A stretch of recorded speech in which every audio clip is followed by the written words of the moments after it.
Hello, everybody. Welcome back to One Leeds, and we are here with a brand new series that we're going to bring to the channel. I've been speaking about it for a while now. Let my dad know about it about 2 weeks ago and said he has to come on. So this is going to be called Generation Leeds, where this is essentially what me and my dad do all the time. We sit down, we talk about football. You guys loved it when my dad was on last time, so I thought it makes sense to start this up again. Dad, how you doing? Yeah, I'm great, Connor. Yeah. Absolutely relieved that we're still in the Premier League. Yeah, it was. Excuse me, guys. I've got a bit of a bad throat, but it's been a topsy-turvy last couple of weeks, really. And we're here to talk the season, really, give an annual review.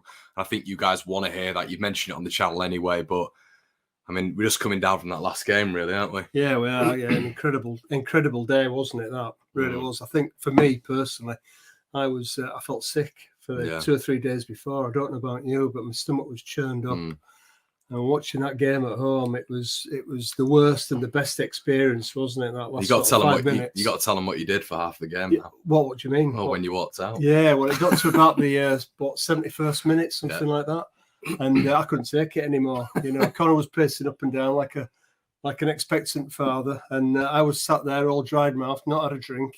Promised not to drink. I wasn't going to be drinking that night. So obviously it got to that time. I couldn't take it anymore. So 15-minute walk, and I felt sorry. I thought, here I am. I've left my lads back at home going through this agony. So I had to come back, and then it was one each, and we went through that. What's going on at Burnley, and then when that goal went in, that was just incredible, wasn't it? Did you see any of the updates when you were on the walk or not? No. I thought I'd leave the phone at home. I thought I just want to get to the end because I mean it was absolute agony. It was agony. It was terrible. agony. But I was pleased I was there for that goal. That's for sure. I mean that was just unbelievable. It was. Wasn't it? I mean, I think just touching on that game, because I think you've got to touch on this game to go back. Really, we just didn't envisage it, did we? In no way, shape, or form did we think Leeds United would win in that game. Well, we thought Burnley could drop points, but we didn't think Leeds could win that game. I mean, I know we're going to talk about Bielsa, aren't we, right from the start. Actually, you've got to get that one out. But I mean, I actually predicted before the start of the season that Leeds would go down. You did. I thought. I mean, I'm not being pessimistic. You know, I mean, lots of people think that's just crazy, especially after the season that we had last year. Get it from me all the time. But to me, I'm not a pessimist. I'm a realist. But heard that before, haven't you guys? It's true. It's really the generation thing. No, I like to feel that I'm a realist. And there was just something about it last year. Yeah. And I thought for this season coming, the whole of last season, even though it was fantastic and we finished ninth, for me it was an unreal season for many reasons, and we'll talk about that. But I honestly thought that we'd struggle this season. And it was almost like, we got to that last game, those last few minutes, and we could still have gone down. And I sort of expected it. We struggled all season for many different Everything reasons. Went against us, didn't it? Everything was going against us. But the bottom line for me, Connor, and I know we'll go over this, but for me, the quality is just not there in the squad. And it was that reason last year that I felt would be the determining factor, not injuries, even though that was a factor. For me, it was just the quality of the squad. Yeah. And I thought we'd always struggle. And remember you said, didn't you, right the way through the season, there's always going to be 3 teams worse than us. And I was doubtful of that. Yeah, you were, to be fair. You did stay true to your word.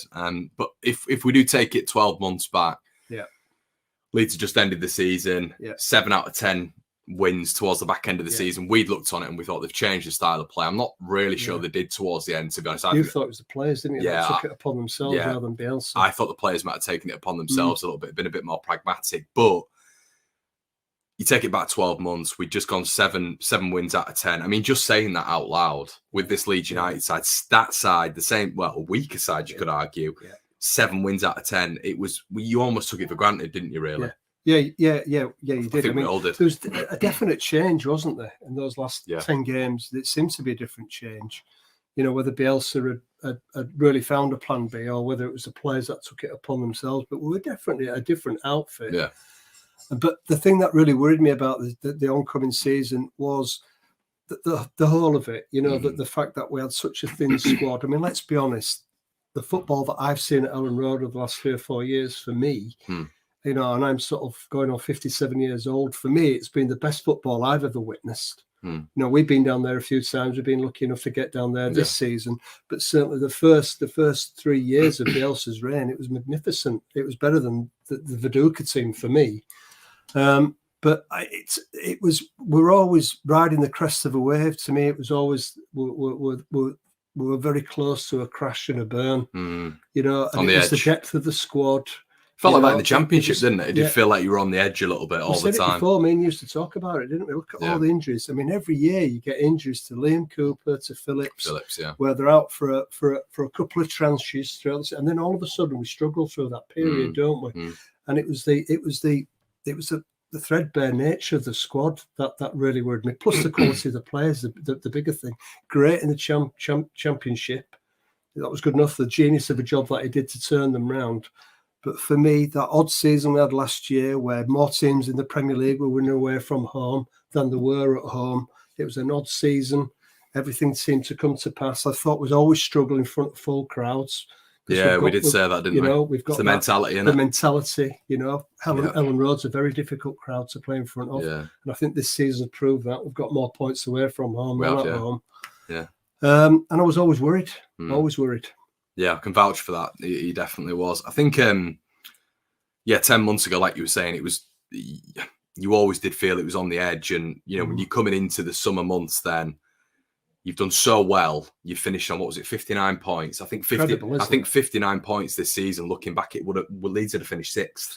Yeah. I think it had taken us into, which is staggering. So amazing. The season we had, I mean, we do have to say, like, last season, I do think the top four, when you look at Chelsea, Liverpool especially, I mean, Man United beat us, didn't they? Man City as well. They were a bit weaker, weren't they? They were a bit weaker. So obviously we took points off those teams. That's not to discredit us, but I think they've been fully fledged this season, haven't they? When look at Man City, Liverpool, Chelsea have been a bit off it, but they have been better. But overall, you've then got an opportunity in the summer window to really galvanise this side. You don't even have to add 5 or 6 bodies. You just need to add 3 or 4 players of quality. And we still went into that summer after the season that we'd had. We still went into the summer and failed to address the key problems. And it was that suicidal thinking when we went up, wasn't it? You know, at the start of the first season when we went up and went out and spent the money on Rodrigo and the other player in Cork, and you know they spent on those players. And I remember at the time, I think the thinking was from the 3 wise men that this was going to be a spend that was going to see us through the first 2 years, and they kept to that, didn't they? Did feel like that, you know. We let 3, you know, influential players go at last season. We didn't properly replace them. You know, I don't know who's been watching Firpo play football. You know, it's staggering, really. I mean, he couldn't get into Albion, couldn't he? I mean, I don't think he could play for them. And Dan James, well, that's. I mean, I like the lad. He gives it his best shot, but really, he's not the kind of signing that we were looking for in the areas where we properly needed it. We had wingers, didn't we? You know, we make strange decisions. I can't remember actually, Connor, whether it was the back end of last season when this happened, but you know, when we need left backs, we let them go out on loan for a season. You know, was it Leif Davis? Yeah. And I just thought that was odd. You know, when we're always looking at the under-23s, and we've got a lad who'd played in pressure games for us, admittedly not that many, and we let him go. And then we get this unknown lad in who really hasn't cut the mustard, has he? So yeah, we had an opportunity last summer. You know, they seemed to have this policy that they weren't going to recruit and spend big, and that proved itself again in January when we really needed something. Yeah, I think, like you've just rightly said, it, the winger situation seemed all right. It seemed fine in that department. They go out and spend the money on Dan James. You have got a sort of the interesting thing for me is we wouldn't have even done that if Ronaldo hadn't gone to Man U either. Solskjaer had said that he wants to keep all the Dan James. He said he wants to keep him. I mean, at that point they had about 15 wingers, Man United, so I don't really see the point in that. But they brought Ronaldo in. And straight off the bat, a day later, Leeds, apparently they'd put 2 bids in, both rejected. Third, they put 25 million quid in for a minute. So it does seem the money has been there. It just seems that there's been a lot of conflict within the board. And for me, not just the board, but that, you know, well, maybe the board, 'cause it's shared ownership now, isn't it? But that felt like it filtered down to Bielsa as well. And that definitely affected the pre-season preparation, wasn't it? Didn't it? I mean, he seems to be the one, didn't he? They'd say, well, we'll go out and we'll make a purchase. We'll make these players available to you. And it was Bielsa's view, wasn't it, that he wanted to keep a tight, thin squad And he seemed to be on the outside looking in, the man who was controlling the way things were going. You just don't know how the board reacted to situations back in January. You don't know. You think that conflict started happening in the summer before this? It could well have done, but again, that's down to the board, isn't it? Because we needed to get Bielsa in. There were. Here's a world famous coach who were prepared to bend over backwards to do it his way. Pay him £6 million a year and his staff. We spoke about that, didn't we? Can you imagine when Bielsa goes? We used to say that. Yeah, we did. And he's the guy that's employing all the coaching staff. You sack Bielsa. I mean, I know that's typical in a lot of clubs. Coaches go out, new coaches come in, but he basically took everything with him. We're starting from scratch. So when you think about what did actually happen when it transpired when Marsch came in. Everything changed within 24 hours, didn't it? Everything literally changed, or whenever it took us to get him on. And so he's not actually done a bad job, I don't think, in the time that he's been here. But that's another conversation, isn't it? But you could blame it on the board, I think, Connor, the fact that they were prepared to give him hook, line, and sinker approval and denial on wherever he wanted to bring the club. He was basically running the club, it seemed. It felt like that, didn't it? And it also felt, I don't know if you think this as well, but with regards to the success rate that Rod Rosani had with managers, Bielsa was the one that worked. Obviously Christensen didn't work, Heckingbottom didn't work. No. Bielsa worked, and the City all bought into it. Yeah. So it did get to a point, and we've had this conversation as well, where, and this isn't any blame on Bielsa or I mean, it's partial blame on the board really, but Bielsa has to be given the reins, and he was given the full reins, and that's what he loved. And I thoroughly believe he'd have stayed for a long time because he had that control. Yeah. So now you've got to a point in your second season in the summer window where you really have to kick on. You've gone out and on a whim, you've opportunistically bought Dan James, and you've planned maybe for a junior Firpo and a backup keeper who's 17, 18 years of age. So the summer recruitment, it felt like when you look at Palace, for example, who kicked on. That's a great example, Wolves as well, who kicked on. Vieira came in, and everyone thought they'd finish bottom. Everyone thought they'd finish bottom. And look at the way that's kicked on. And that didn't need Hollywood signings. It needed Eze, Elise, players from the Championship who came up, and I mean Eze was already there, but players who come in from the Championship, and I think this is a thing sometimes with this board. I worry that it always has to be Hollywood, but it felt like that a little bit in the summer. There's maybe a little bit of conflict. And then went into the start of the season. And, we're not professing here to have watched every minute of every preseason game, but I did watch the Ajax game, I watched the Betis game. I know you watched the Villarreal game, didn't you? Something seemed off, didn't it? I thought I can't put my finger on what it was. It did. It really did, Connor. Something, it did feel off. And I can't, it seemed, because I've always gone on about the quality, it just seemed that we were struggling. It wasn't necessarily the, you always put it down to pre-season, don't you? Them being on the beat. Really, pre-season, it is important. We've got to take it that way because you're building up to the start of the season. But we just didn't look. We didn't look. And it's a big word, and not a lot of people will be happy with this. But to some degree, I think we did fluke it last season because it was an unusual season. We're still managing with that core of players that came up through the Championship. With a few additions here and there. It was those players playing out the skin that really got us to that point. And I just felt that had run its course. It had to be a cycle change. It had run its course at the back end of last season. And we did need to be looking at the whole thing, root and branch. You can't keep on with these players. And we've got to that point right now, 12 months later, when we've looked at the awful season we've had. For me, that came last season. You never get progressive clubs who just sit on the laurels.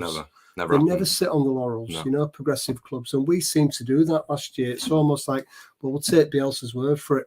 Can we get another season out of this lot? Can they give us another ninth or even push on it for European places? Can they do that? I looked at it, and I'm not a coach, but to me, it wasn't going to happen. You could see it in those games, Connor, couldn't you? You could see the pre-season games. You could tell. It just seemed a little bit disjointed. I mean, the Ajax game, because, I feel a team that finishes 9th, 59 points, is coached by one of the world's best in Bielsa, has got a decent setup, it needs investing in. But you feel you go to Ajax is the one I keep pointing at, but Betis, I mean, they carved through us multiple times. But I think you go to Ajax. I don't think it's unrealistic to say, well, you at least compete. Of course, Not. I mean, it's Ajax, and listen, Ajax are a great setup. They're an unbelievable side, but it's the Eredivisie, it's the Dutch league. Yeah. You go there, and at least you compete. I mean, for those season games, I know the results didn't see in that bottom. I mean, we got a point against Villarreal, but they teams outplayed us, and but maybe not, Connor. You know, maybe from my perspective, we were never going to compete against teams like that. You know, because for me, it had run its course with those players. And how do you expect, championship players who are outperforming, and they outperformed in that fantastic season we had last year. How do you expect that to continue? They can only do it for so long. And the bubble burst, talk about Bielsa burnout. Well, maybe that was part of it as well. Yeah. And a lot of the injuries that we've always had at Leeds, it's not just been this one bad season. We've always had these to a lesser extent.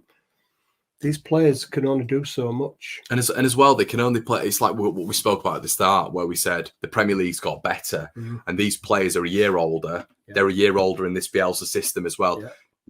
The quality just isn't there. No, we can talk about the Bielsa burnout. We can talk about the running stats. We can talk about the mental game. But at the end of the day, the quality is just not there, and teams are getting better and better. And a lot of the basics, again, people will always hark back to last season. There were games last season, Connor, where we, had we not had that final 7-game run where we won 7 out of 10, there were points even last season where you're thinking the wheels could really come off this quite quickly. But it's like you said, it was always on the edge, wasn't it? You always felt it's on the edge. The paucity of the squad. But that's where the excellence comes from, isn't it? Yeah. It's having that small squad that Bielsa used to have, and everyone in that squad playing for him so much, and everybody, even though he only had a few players on the periphery who'd come in, they'd all play for him as well, and the quality was so good. But as you said, I mean, Bielsa would probably say it himself, it was always on the edge, always, and that's probably why he needed full control of the side. That was kind of his philosophy, wasn't it? Always on the edge. He was the ultimate risk taker, Bielsa. He was, yeah. That's almost his philosophy. We'll score more goals than you. Yeah. And hoping that it works out. So obviously the season started, and from September to December, there was some notable results in there, obviously. I think I went to the first home game of the season, 2-2 against Everton, but it was a tough game. I remember you coming back from that saying, well, look, it was a really tough game. Everton had it, and that was when Everton were under Benitez. It was a little bit good run, weren't they? They were at the start. I think they were top of the table for a bit. Yeah. But we also, Man United got hammered again, which, I mean, me and you hate seeing. It's like one of those games where, I mean, me and you would criticise Bielsa pretty heavily for actually, come on, adapt your game plan a little bit. But it almost felt like it was happening again. Obviously, Bamford was out straight away. Phillips was out for a period of time as well. I think Phillips was January, wasn't it? Was it January? I can't remember. It was either end of December, January. I think it was end of December. It was the Brentford game, wasn't it? Where he hobbled off the Brentford game where it's a 2-2 where he'd gone off. I can't remember whether he had a small spell before then as well, because he always seems to have a couple of periods throughout the season where it might not be an injury. It might be he's picked up suspensions or whatever, where he ends up missing. He's ended up missing from the team at a crucial time. But there was a couple of dismal results in there. Yeah, there were. And you stick Brighton in there, the 0-0 where we got hammered down there. Well, the Southampton game was one of the worst I've seen. Yeah. But, it felt at one point we got to that Watford game where we won 1-0. And that might have been in the... My timings are all wrong here, but towards the new year, into the new year. But it felt like a must-win immediately. And it felt for just up until that window. Speaking to a couple of mates, I'm speaking to you and everybody else. It felt nervy from the off. It did, and like the notable one for me, Connor, was Newcastle at home, wasn't it?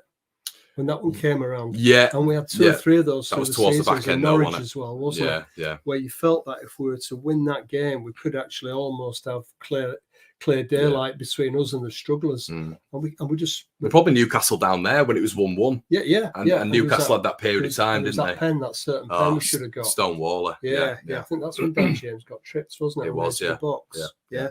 But you're going into that winter window. I've just spoke about summer recruitment, and you can almost forgive them a little bit for that summer recruitment because, as you've said, they're riding on a crest of the wave. Yeah. But when that winter window's coming through, when you're getting Andrea Radrizzani tweeting, we've got Adam Forshaw, when we're talking about adding central midfielders, when you've got Angus Kinnear saying in the programme notes, want to give youth a chance and all this sort of stuff.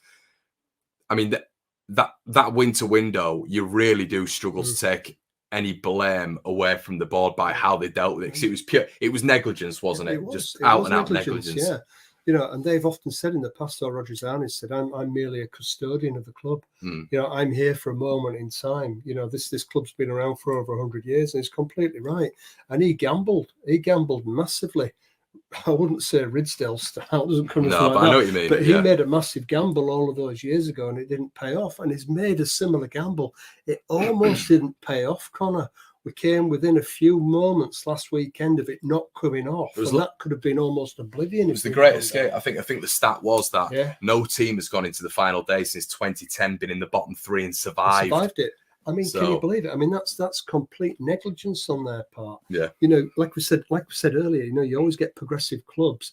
Don't sit on the laurels. Don't think they're riding the crest of a wave, because they realise that can't happen. Because guess what? Injuries get in the way and all sorts of other things.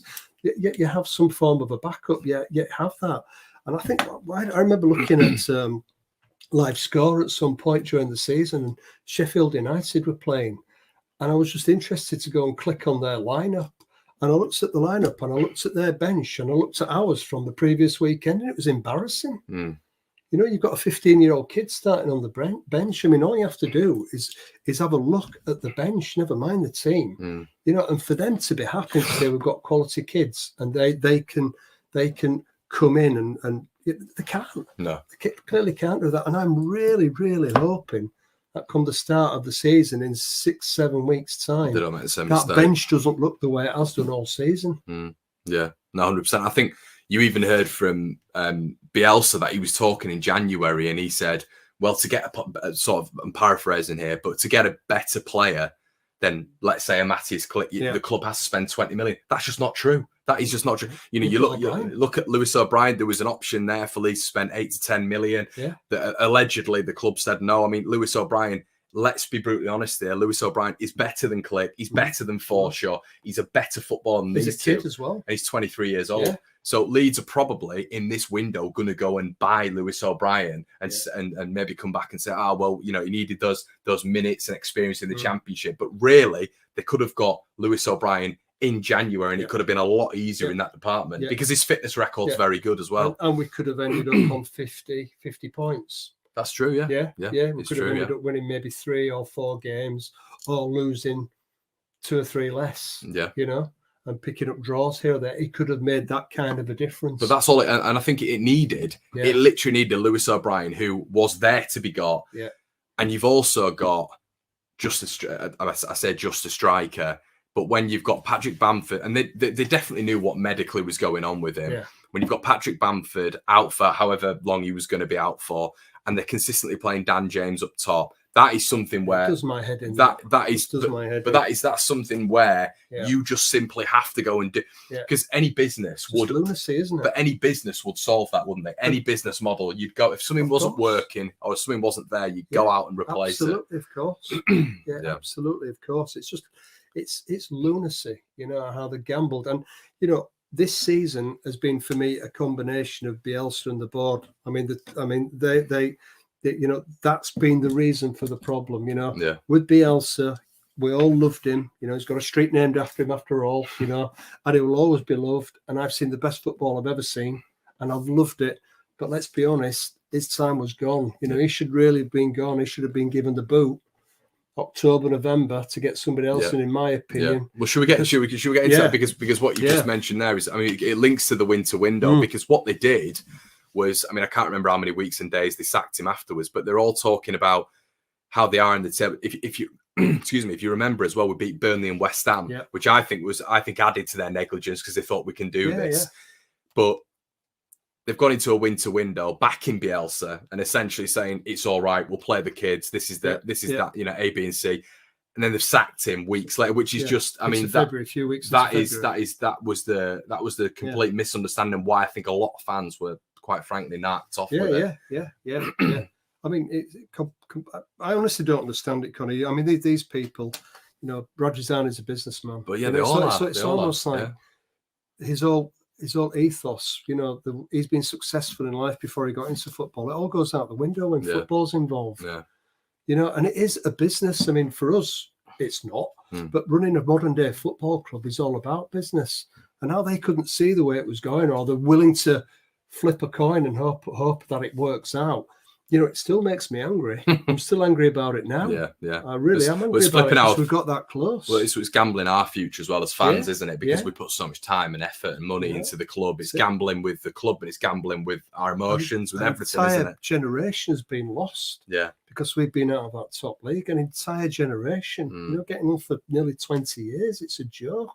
So I guess when you look at I mean, we've had chats about it as well. People in the chat, I'm sure they'll get the comments in with this one, but Bielsa, right, wrong. The decision was made obviously weeks after. I think the side note to this is the board have got a huge part to play in this. If probably the biggest part to play in this, I think. I hold them the biggest responsible for this. But in terms of results on the pitch, I think, from my perspective, and I'll just say this, we lost 4-0 to Tottenham. Everyone keeps coming back, saying, we had 20 shots with the bar however many times. But alongside that, you've then got Tottenham, who carved through us and should have had 10, 12 goals that game. And it got to a point where, because people say, when it comes to style of football, and this is what I understand with what people are saying, the style of football, Bielsa could have got us out of it. I do, in terms of the style of football. But I believe, because, you know, you can always, as we always did with Bielsa, Marsch had a run of very different games to what Bielsa had ended with. Yeah. And I think when you compared the results, Bielsa had got a point more maybe than Marsch got. But I think the fundamental thing is the players were gone. The players were done. They were done. Their confidence was on the floor. And I think that's the big caveat to this. He wasn't getting the best out of the players anymore. And let's be right, Dad. Everyone talks about the football. Everybody talks about the results. Both were absolutely horrendous this season with Bielsa. The performances and the results were all dreadful. Absolutely dire. I remember when we were at the Brentford match, you know, we saw that, and I think we went in a goal up, didn't we, at Leeds, Allen Road? And then what was it? Within about 10 minutes, start the second half, started conceding goals again, and then it was a struggle to get back into the game. I think Bamford notched one right at the end, didn't it? But yeah. I mean, it's shocking the way it's been handled the whole season. You know, for me, getting back to Bielsa, you know, it's Bielsa and the board together. You know, again, we're not taking away from everything that he's given us in the past. He got us to this level, and to be fair, could Bielsa have got us out of it? I think he was saying that. I don't think he could have done. I think mentally the players were shot. I think when Marsch came in, it gave us that sort of new manager bounce, didn't it? Still, the performances weren't brilliant. We understand that. And that's, to me, the quality of the players. There's a mental thing. He still had the advantage of injured players coming back, which Bielsa didn't have. Yeah, big caveat. Yeah, so he had that. Yeah. But even if Bielsa had been in that position and he'd still been manager, for me, we were sinking like a stone. I honestly believe it. Now, if Bielsa... So you're not buying it when people are saying stuff like we were never in the relegation zone when Bielsa was here? No, because we were heading that way. Yeah. You know, it's inevitable we were heading that way. I mean, did we have a record month where we conceded 20-odd goals and no Premier League team's ever done that? It was 14 in a week. Right. I mean, it's just incredible, isn't it? Yeah. You know, absolutely. When you look at when you look at the fact that Leeds were so close to going down on goal difference on the final day, conceding 14 goals in a week. Yeah, and staggering, the difference in our goal difference between us and Burnley was something like 20. I mean, it's absolutely staggering. So for me, even though those players would have come back, and he'd have had those, like Cooper, for example, coming back, and potentially even Bamford, even though that never materialised. But he did have some players coming back that he had available to him. For me, I'm not saying he lost the he lost the he lost the back room, lost the players, the dressing room. The dressing room, yeah. I don't think it was the fact that he'd lost the dressing room. Yeah. You know, I think they were just shot mentally. They were gone. You know, and they needed that new injection. So when Jesse came in, obviously Bielsa left. Jesse came in. Immediate thoughts, I think we were really impressed by him. Obviously went into the Leicester game. We were good as well. This, that, and the other. But I think it got to a point, didn't it? Not quickly. It was a bit of a slow burner where maybe it was the talking needed to translate onto the pitch. But I think he had us really for about 3 or 4 weeks. And this isn't a disservice because he kept us up. He did his primary objective, which is kept us up. Yeah. But I think, I mean, just you know, tell everyone what your sort of thoughts were when he came in. Were you... Yeah, like you. I mean, I was really sad to see Bielsa go. Really, really sad.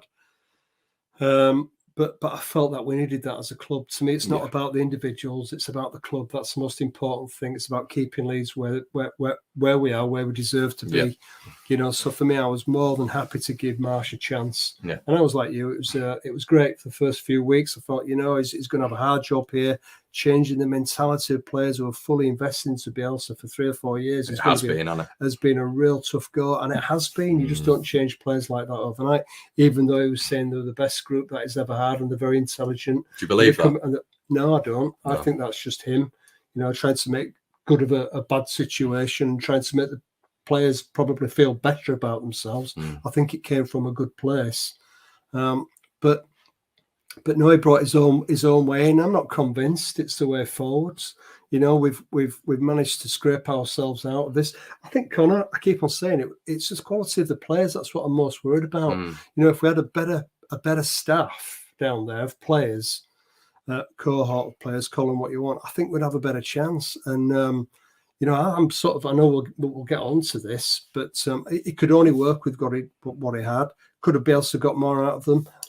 He did do. I think it got as much as he possibly could got out of them. I don't think he could have got any more out of them.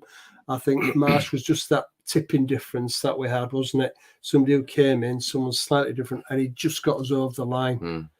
And for that, we've got to be thankful for. But let's be honest, it wasn't great watching, was it? Maybe the final game there in his 12 games in charge was probably about the best game, wasn't it? Yeah, probably about the best game. Yeah, I think in terms of the whole team performance. Yeah, you probably look at maybe 3, don't you? I mean, the Leicester game was good, even though we lost. We were the dominant side there, weren't we? I think the Brighton game was better, but I thought in the first half Brighton still could have taken it away from us. Yeah, and then I thought, the Brentford game was pretty. It's probably second. Maybe no, it's got to be first, hasn't it? Because we won the game. Won it. We've not won down at Brentford since 1950. Yeah, Yeah. Who? Let's be honest, any Leeds fan out there, who thought we'd go down to Brentford on the final game of the season and beat them? If you're being truly honest with yourself, I don't think any of us thought that was going to be on. So for me, that was probably his best game. We got it right at the end, but there are some truths in the quality of the team that we've got, and that's got to be addressed pretty quick moving forwards, I think. Yeah. So if we look at the summer window, anyway.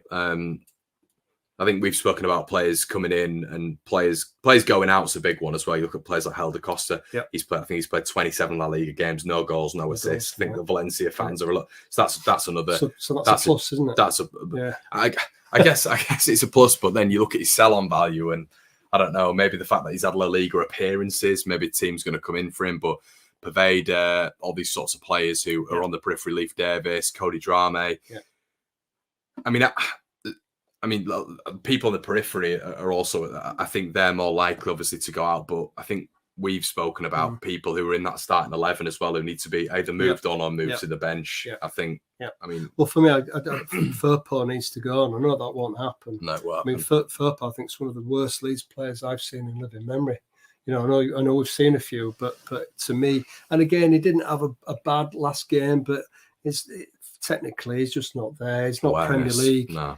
They saw us coming, saw Victor coming, didn't they? And Hollywood. And it's so for me, he doesn't have a future. Maybe to stick him on the bench, but Alioski was better than him. I'm sorry, but he was. At least we get 4 or 5 goals out of Alioski in the season, not 11, 12 yellow cards. I think if we'd have kept Alioski and got Firpo in, you might have seen him being taken out of the headlights a little bit, and Alioski would have had I mean. Let's not start adding attributes to Alioski. No. He was a poor. He wasn't a poor player, but he had his limitations. A good didn't squad player, Connor. I mean, maybe he wanted to move on. He probably did do. Where he was getting game time. He's also got his final contract, final big contract. Apparently, they offered him a big one. And he rejected it. Probably not happy just sitting on the bench and being a squad player. But it would have been a good one if we'd have kept on to him for that reason alone. But not Firpo being the first choice. For me, he's got to go. So Firpo's got to go. Do you sort of look at anybody else in that starting 11? You probably move them to the bench, don't you? I would, Connor. They become squad players for me. So we're getting to that point out, aren't we? Stuart's not going to be around until November. It's going to be a difficult one. So is he really going to have an effective season? He's coming over a really bad injury. He's probably not going to be playing effectively for us until the new year. So that's a big concern straight away. We've got to fill in that gap. And even if he did come back, maybe he's the kind of player that will be more of a squad player. Yeah, I think so. Moving forwards. Cooper, you know, I know he gets in some good stuff sometimes, Connor, but there were even moments during that Brentford game where he worried us both. You know, it almost seems like he's a rabbit stuck in the headlights when the pressure's on. So for me, is he a leader? I don't really think he is. You know, we've spoken about that before, haven't we? Why is Dallas not captain? You know, simply because of his output and the example he gives. But Cooper, for me, another squad player. We've got lots of centre-backs now, Connor, haven't we, which I think can start stepping up to the mark. Yeah. And you can always rely on Cooper if he needs to come in, you know, last 15, 20 minutes or something like that of a match where we need to see the game out. You can bring him off the bench, and that would be a really good thing for us to do. What about going further forward? So you go further forward. You're talking about the centre-backs there. You spoke about the back line. Going forward, looking at sort of Click, Forshaw, Rodrigo. Yeah, Rodrigo's got to go. Poor, isn't he? Very poor. Very, very poor. Very poor. Technically very good player, but he just doesn't seem up for it, does he? Doesn't he? We were watching him. You know, we used to have those player cams. Sky, I still don't know whether they've got those, but if they put a player cam on him, it'd have been laughable. Yeah, it would. I mean, the rest of the team, you know, the other 10 players were fully committed to that final game. We watched him and he was just strolling around.